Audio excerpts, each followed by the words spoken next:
Okay, welcome back, fabulous friends and fans. I'm talking to Jessie Stong, horoscope writer, diviner, tarot reader, channeler, and playwright off to the National Theatre School of Canada. So exciting and congratulations. Thank you very That's much. such a huge honor. That's pretty cool. And a huge accomplishment. So really, congratulations.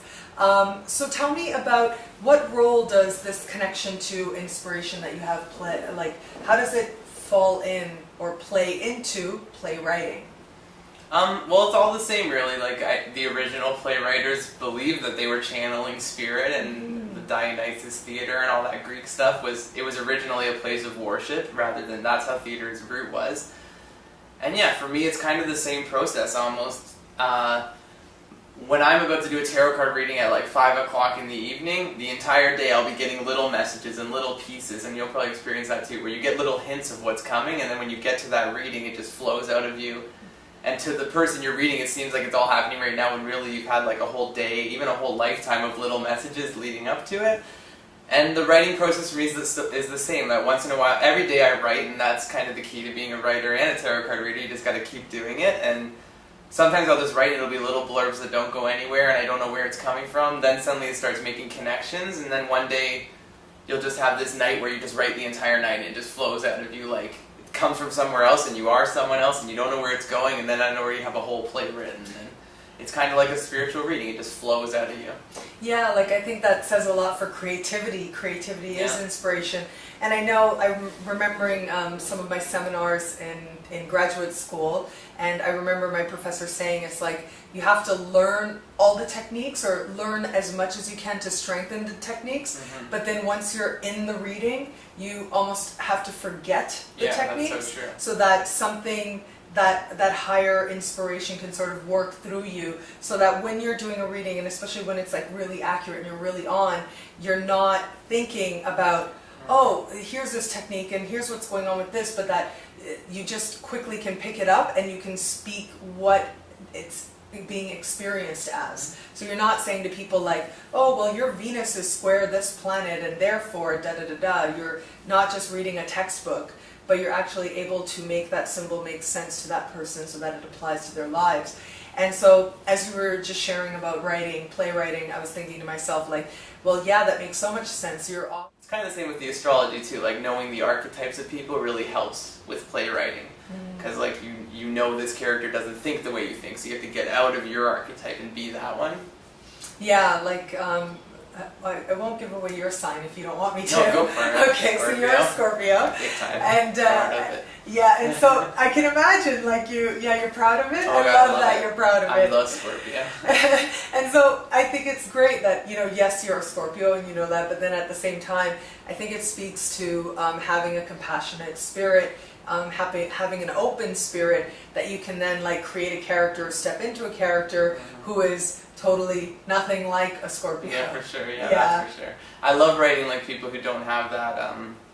Like Scorpios are almost like social manipulators in a way. Like they're just, you can tell what's going on and they know how to lead it. And I love being people who are the opposite of that, like more Virgo energies, where you're more analytical or critical, or you're more careful with yourself. And I like getting into those insecure mindsets. And not to say that I'm not insecure. Scorpios have their own whole baggage of insecurities. And don't but we all? Like, it's isn't true, that just part of the human experience? It manifests really differently, I think, in other signs. Scorpios are kind of better at playing the cocky side and acting like it's not there, and I just like playing with different archetypes for sure, yeah. Yeah. For a lot of people, if you're interested in astrology, you just start learning it, and you just start practicing it. Like, that's how we get into astrology and tarot reading. Sure. That's how we refine our skills, is just by learning through books and practicing. But then there does come a point eventually, once you've really started understanding some basics, that you want to start connecting to others in the community, and you want to start putting yourself in environments that are supportive of your growth as a diviner. And so it seems like the path that you took with Divination and the path that you've taken as a tarot reader, it's now being mirrored in your work as a playwright. Sure, yeah. And I find that like a lot of people I meet who are like sometimes the formal side of the spirituality, it slows you down. Like it's important if you're ready for it, but sometimes people get so caught up in learning about it and trying to find the right method and the right, where's the secret, where's the thing, Yeah. that they lose it on who initially did it, just had a gut instinct and a heart instinct, and they went with it, and that became the system that we all follow. But for me, I'm very much a Carl Jung and the collective unconscious, and how people like Carl Jung and Joseph Campbell, they talked about how these, you know, these archetypes are a part of our collective consciousness. Yeah, I really believe that. And so we have been, by retelling these stories and by revamping the stories to fit our modern times, we've been strengthening those archetypes. It sounds like that's what you're saying, Exactly, which is a really interesting perspective on it, because the more we're strengthening that collective unconscious by telling these stories again and again, like for example, we can look at like the hero journey, right? The journey of the hero, and how that is sort of exemplified in myths that have been associated with the sun. The more we understand that archetype and we're feeding into it, then the older humanity gets, it's like we are more fully coming into an appreciation of that.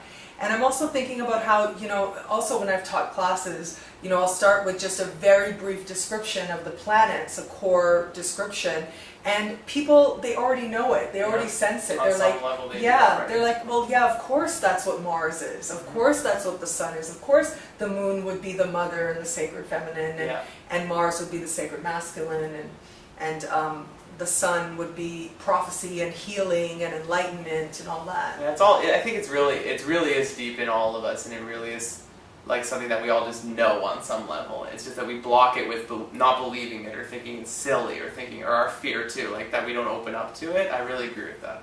That we've really collectively worked on something. Even look at now, you can do it.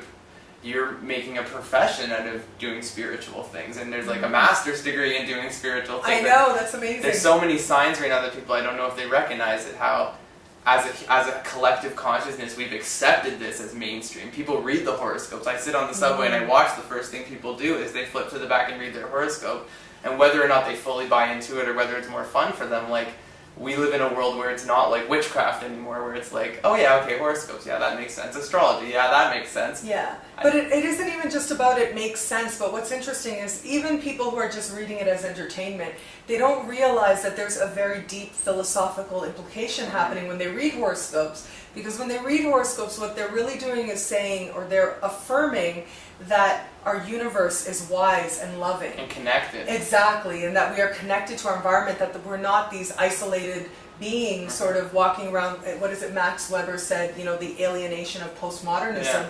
I think that the fact that horoscopes exist at all, challenges that very alienation, and allows people, whether it's, you know, deep in their subconscious, to feel that level of comfort. And I really love being a part of that. I think that's so important to affirm that in the larger world, because most people are never going to see an astrologer. Like most people, their contact with astrology is going to be in the newspapers, is going to be in a magazine. They're not going to necessarily come for a consultation.